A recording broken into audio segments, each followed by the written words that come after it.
क्या हुआ? मुझे अंदर आने के लिए भी नहीं कहोगे मुराद?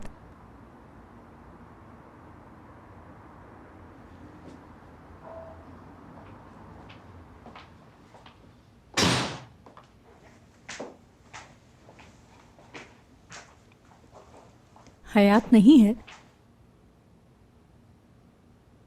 तो क्या आप उससे सिर्फ मिलने आई हैं? नहीं बेटा, ऐसी तो कोई बात नहीं, मगर आई हूं तो मिलूंगी ना, जाहिर है।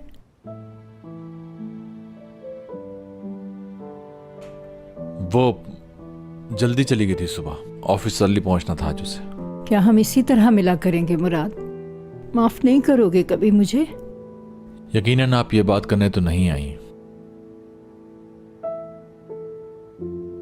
अखबार में जो खबर छपी है उसकी फैमिली की बहुत बदनामी हुई है। सुबह उसकी माँ आई थी हमारे यहाँ। बस इसी की कसर थी। क्या हम कुछ नहीं कर सकते? कोई तो हल होगा इस मसले का, कुछ ना कुछ तो करना पड़ेगा। हो जाएगा मसला हल, आप बेफिक्र हो जाएं बिल्कुल। और बताएं। मतलब और तो कुछ नहीं कहना आपको, मुझे निकलना है असल में। नहीं, और कुछ नहीं कहना।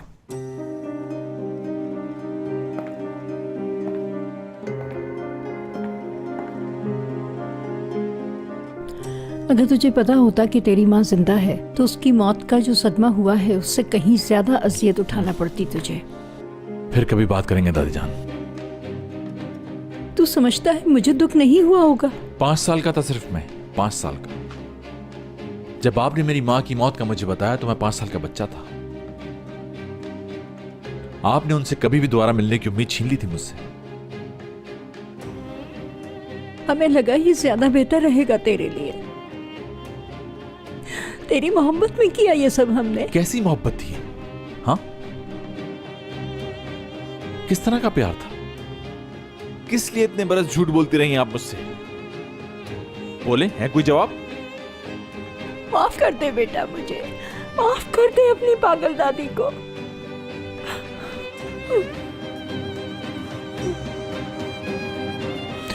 जिस दिन मेरे अंदर के बच्चे ने आपको माफ कर दिया, मैं भी माफ कर दूंगा। मुझे बेहयात की तरह एक मौका दे दे मेरे बच्चे। बात सुने मेरी, आपको शायद समझ में नहीं आ रहा, माफ करना इतना आसान नहीं होता।